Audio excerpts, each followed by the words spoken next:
મિર્ચી morning. તું હવે તારા પપ્પા જેવો દેખાય છે. આ વાક્યમાં ખરું મહત્વ હવે શબ્દનું છે. તું હવે તારા પપ્પા જેવો દેખાય છે. આ વાક્ય પહેલી વાર જ્યારે મારા કાને પડ્યું ને ત્યારે હું એટલો બધો ખુશ થયેલો કે માંગે તે આપું વાળી મનોસ્થિતિમાં હતો. મને એટલો આનંદ થયેલો કે પપ્પા જેવા ગુણ તો મારામાં નથી, પપ્પા જેટલા ગુણ પણ નથી, એટલીસ્ટ એમના જેવો દેખાયો તો ખરો. જીવનમાં એક ઉંમરે વ્યક્તિ ઈચ્છે કે ના ઈચ્છે એ પોતાના પિતા જેવો બનવા લાગે છે. એનો દેખાવ, હાવભાવ, હેબિટ્સ ઘણું બધું પપ્પા જેવું બનવા લાગતું હોય છે આપમેળે. પપ્પાની જે વાત પોતાને નહોતી ગમતી એ વાત પણ જાણે અજાણે એના પોતાનામાં આવી જાય છે, ડોકાય છે. મોટાભાગના સંતાનો જીવનમાં જે પણ કંઈ કરવા માંગતા હોય તેમાં એક જ ધ્યેય હોય છે, મારે મારા મમ્મી પપ્પાને ખુશ જોવા છે, પપ્પાને ગર્વ થાય એવા બનવું છે, પપ્પાની આંખોમાં મારા કારણે ગૌરવની ચમક દેખાવી જોઈએ. ભલે મોઢેથી બોલે નહીં, કદી જાહેરમાં વખાણે નહીં, પણ એમને સંતોષ થવો જોઈએ કે મારા સંતાને મારું નામ ઉજાળ્યું, સાર્થક કર્યું જીવન.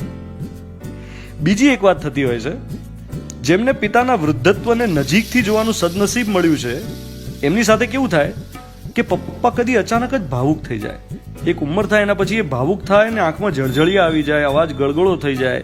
વીતેલા દિવસોને યાદ કરતા, કોઈ વ્યક્તિના સંભાળનાથી કે પછી એમનેમ જ અકારણ પપ્પા ઢીલા પડી જાય. શરીરના કોઈ વ્યાધિને કારણે, દુખાવાને લીધે કે પછી મન ને શરીરની વીકનેસને કારણે પપ્પા રડી પડે અને કોઈ સંતાનથી આ સહન ના થાય. એને એમ થાય કે મેં કદી પપ્પાને જિંદગીમાં ક્યારેય રડતા નથી જોયા અને મારા બાપની આંખમાં આંસુ. સંતાન એ વખતે એટલું નિસહાય ફીલ કરે અને એમ થાય કે હું શું કરું.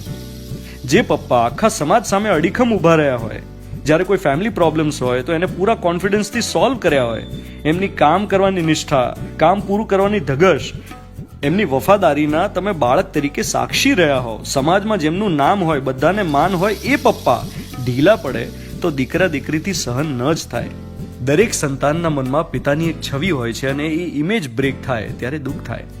પિતા ઘણું શીખવે છે, ખભે બેસાડીને દુનિયા દેખાડે છે, સાયકલ શીખવતી વખતે પહેલા ટેકો આપે છે અને પછી આપણને ખબર પણ ના પડે ત્યારે ટેકો છોડી દે છે, આપણને સ્વતંત્ર કરે છે. પપ્પા ખાલી સાયકલ નથી શીખવતા, દુનિયાદારીના બધા પાઠ શીખવે છે. પોતાનો રસ્તો જાતે કેવી રીતે શોધવો એ શીખવે છે. પિતા એ પણ શીખવે છે કે એમનામાંથી શું ન શીખવું, એમણે જે ભૂલો કરી હોય તે ન કરવી, એમનામાં જે ત્રુટિ હોય તે આપણામાં ન આવવા દેવી.